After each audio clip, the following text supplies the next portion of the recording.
अस्सलामुअलैकुम, welcome back to our YouTube channel. Viewers, आज की बहुत बड़ी न्यूज़ आपके साथ शेयर करेंगे।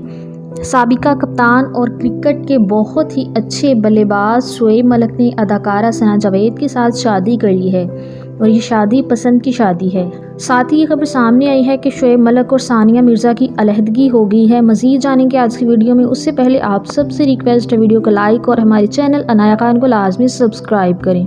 आपको बताते चलें, पाकिस्तानी क्रिकेटर शोएब मलिक की पहली शादी Indian tennis player Sania Mirza से हुई थी। उनके बच्चे भी हैं। इसी तरह सना जावेद की पहली शादी उमैर जसवाल से हुई और चंद माह पहले उनकी तलाक हुई थी। तलाक के बाद सना और शोएब मलिक ने एक साथ होने का फैसला किया और अपने फैंस को बहुत बड़ा सरप्राइज़ दिया।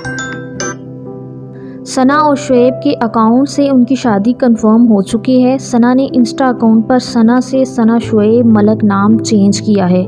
इसी तरह शोएब ने अपनी दोनों की तस्वीर को शेयर किया है और साथ ही लिखा है व खलकनकुम अज़वाजन, यानी वो जोड़े में दोनों कंफर्म बन चुके हैं। खैर, लोग अभी तक हैरान हैं। आपको ये जोड़ी कैसी लगी कमेंट्स के ज़रिए से लाजमी बताइएगा। मिलते हैं किसी और अच्छी और इन्फॉर्मेटिव वीडियो के साथ, तब तक के लिए बाय।